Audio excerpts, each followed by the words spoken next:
Hello guys, मैं हूं विष्णु मुकेश और आज का हमारा टॉपिक इंडियन पॉलिटिक्स पर है, जिसका नाम है राजनीतिक अपराधीकरण। राजनीतिक अपराधीकरण क्या है, राजनीति में अपराधियों की संख्या क्यों और कैसे बढ़ रही है, राजनीतिक अपराधीकरण के कौन कौन से कारण हैं, क्या राजनीतिक अपराधीकरण को कम किया जा सकता है, अब तक राजनीतिक अपराधीकरण को कम करने के लिए कौन कौन से प्रयास किए गए, राजनीतिक अपराधीकरण को कम करने के उपाय कौन कौन से, इन सारी चीजों पर चर्चा करेंगे आज की इस वीडियो। पहले हम बात कर लेते हैं कि राजनीतिक अपराधीकरण क्या है। ये एक ऐसी प्रवृत्ति है जहां अपराध द्वारा प्रत्यक्ष या अप्रत्यक्ष रूप से राजनीति में प्रवेश किया जाता है, या फिर यूं कह सकते हैं कि वो राजनीतिक प्रक्रिया को प्रभावित करते हैं। राजनेताओं द्वारा चुनाव जीतने व सत्ता में बने रहने के लिए अपराधियों की मदद लेते हैं, यही राजनीतिक अपराधीकरण है। राजनीतिज्ञ चुनाव जीतने व सत्ता में बने रहने के लिए अपराधियों की मदद लेते हैं, वहीं सत्ता में आने के बाद अपराधियों को राजनीतिक शरण देकर उनकी मदद करते हैं। राजनीतिक अपराधीकरण के भी दो भिन्न भिन्न अर्थ हैं। एक अर्थ है संकीर्ण, जिसमें अपराधी प्रत्यक्ष या अप्रत्यक्ष रूप से विधानसभा और भारतीय संसद में प्रवेश करते हैं और उसमें हस्तक्षेप करते हैं, और दूसरा है व्यापक, जिसमें अपराधी प्रत्यक्ष या अप्रत्यक्ष रूप से चुनावी राजनीति और शासन को प्रभावित करते हैं। और क्या होता है राजनीतिक अपराधीकरण में? राजनीतिक अपराधीकरण में अपराधियों द्वारा किसी पॉलिटिकल पार्टी को धन बल व बाहुबल से सपोर्ट किया जाता है, चुनाव प्रबंधन व प्रचार किया जाता है, और विपक्षी उम्मीदवारों के मतदाता को डराना हो, धमकाना हो, यहाँ तक कि उनकी हत्या भी की जाती है। बूथ कैप्चरिंग करना या फर्जी मतदान करना यह राजनीतिक अपराधीकरण में आम बात है। पहले अपराधियों द्वारा अपने पसंदीदा राजनीतिक पार्टी को बाहर से सपोर्ट करते थे, अब न केवल अपराधी चुनाव जीतते हैं बल्कि मंत्री बनकर देश के नीति निर्धारक भी बन जाते हैं। कहने का मतलब है कि हमारे भक्षक ही हमारे रक्षक हैं, कानून तोड़ने वाले ही कानून बनाते हैं। और यहाँ तक कि कई कट्टर अपराधी तो जेल में बैठे बैठे संसद के गलियारे तय कर देते हैं, और इनके अपराध में हत्या, मर्डर, लूट, अपहरण और यहाँ तक कि रेप भी शामिल होता है। भारतीय शासन उस मुकाम पर पहुंच गई है जहां पर नियम तोड़ने वाले ही नियम बनाने वाले बन गए। भारतीय राजनीति में अपराधियों की संख्या का अंदाजा आप इस डाटा से लगाया जा सकता हो, जिसमें भारतीय संसद के सदस्यों का प्रतिशत बताया गया है जो आपराधिक पृष्ठभूमि से है। 2004 में संसद में अपराधियों की संख्या 24% थी, वहीं 2009 में इनकी संख्या बढ़कर 30% हो गई, और वहीं 2014 में इनकी संख्या 34% हो गई, और 2019 में इनकी संख्या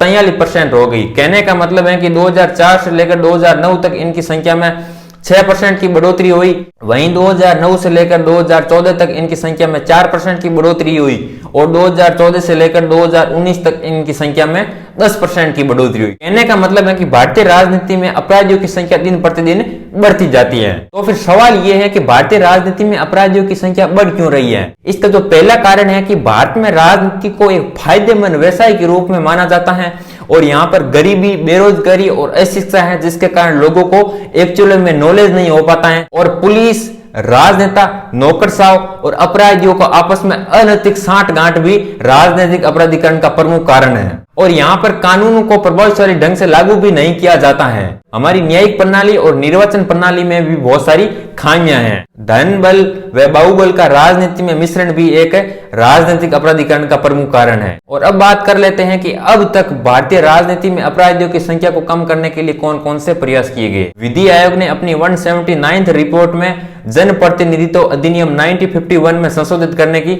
सिफारिश की। यदि आपको विधि आयोग के बारे में नहीं पता है तो आपको बता दें कि कानूनी संबंधी विषय पर अपने सुझाव देने के लिए सरकार समय समय पर एक आयोग नियुक्त करती है, जिसे ही विधि आयोग कहते हैं। विधि आयोग ने सुझाव दिया है कि आपराधिक पृष्ठभूमि वाले लोगों को 5 साल के लिए या बरी होने तक अयोग्य घोषित किया जाए। और विधि आयोग ने यह भी कहा है कि जो व्यक्ति चुनाव लड़ना चाहता है उन पर पेंडिंग जो आपराधिक मामले चल रहे हैं उनका विवरण और शिकायत के पत्र के साथ प्रस्तुत करना होगा, और सभी संपत्तियों का विवरण भी प्रस्तुत करना होगा। लेकिन राजनीतिक दलों पर आपसी सहमति नहीं होने के कारण सरकार द्वारा सिफारिश पर कोई कार्रवाई नहीं हो सकी। और राजनीतिक अपराधीकरण को रोकने के लिए एक और प्रयास भी एसोसिएशन ऑफ डेमोक्रेटिक रिफॉर्म द्वारा भी किया गया है, और इसका शॉर्ट नाम है एडीआर। यदि आपको एडीआर के बारे में नहीं पता है तो आपको बता दें कि एडीआर भारतीय गैर दलीय और गैर राजनीतिक संगठन है जो चुनावी राजनीति को सुधारने का प्रयास करती है। भारतीय राजनीति और चुनाव में धन बल और बाहुबल के प्रभाव को भी कम करने का प्रयास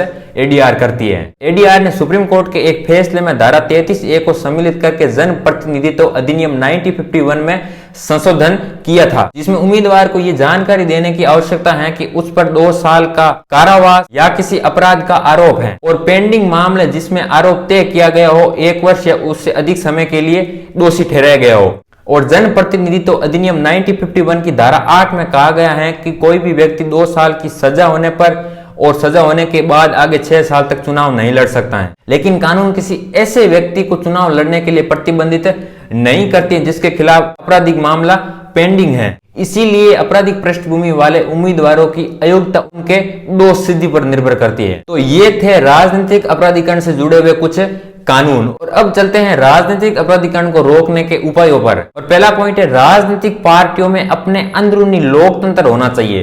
कहने का मतलब है कि कोई भी पॉलिटिकल पार्टी किसी एक क्षेत्र पर किसी व्यक्ति को यदि टिकट देना चाहती है तो उसकी सहमति पार्टी के बाकी सभी सदस्यों पर भी निर्भर होनी चाहिए, जिससे पार्टी के बाकी सभी सदस्य भी अपने मतदान रखेंगे उस पर्टिकुलर व्यक्ति पर जिसको पार्टी टिकट दे रही है। और जन प्रतिनिधित्व अधिनियम 1951 में भी संशोधन किया जाना चाहिए। किसी ऐसे व्यक्ति पर प्रतिबंध लगाना चाहिए जिसके खिलाफ कोई गंभीर आपराधिक मामला पेंडिंग है। संविधान को राजनीतिक दलों के व्यवहार और उनके कार्य प्रणाली को नियंत्रण करने हेतु एक कानून बनाना चाहिए। जो अपराधी राजनीतिक रूप से सक्रिय हैं, उस पर चल रहे पेंडिंग मामलों को जल्दी से निपटाने के लिए फास्ट ट्रैक न्यायालयों की स्थापना करनी चाहिए, ताकि फटाफट से फैसला हो जाए और ये पता चल जाए कि पर्टिकुलर व्यक्ति दोषी है या नहीं। और राजनीतिक अपराधीकरण को रोकने का एक प्रमुख उपाय ये भी है कि निर्वाचन आयोग का पारदर्शी व निष्पक्ष होना भी बहुत ज्यादा जरूरी है। जिस कैंडिडेट के 2 या 2 से अधिक आपराधिक मामले दर्ज हैं, उसे चुनाव लड़ने पर प्रतिबंध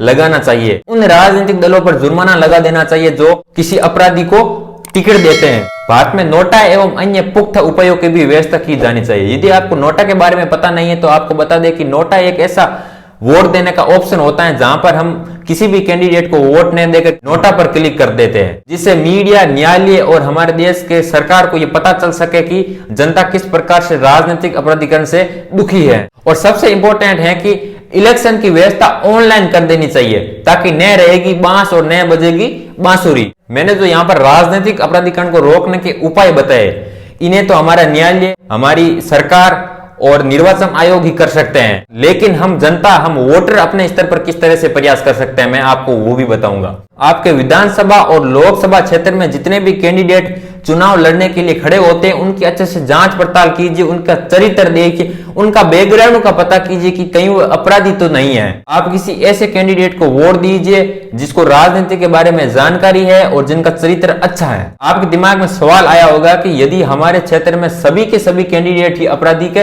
पृष्ठभूमि वाले हैं तो फिर क्या किया जाए? तो फिर आप खुद भी फॉर्म अप्लाई कर सकते हो। मेरा कहना तो यह है कि आप कुछ लोगों का एक संगठन बनाइए, जिनमें से जो राजनीति के बारे में अच्छा जानता हो, जिसका चरित्र अच्छा है, उसे भी आप चुनाव लड़वा सकते हो। भारत में नोटा की व्यवस्था नहीं है, यदि नोटा की व्यवस्था होता तो बहुत अच्छा होता।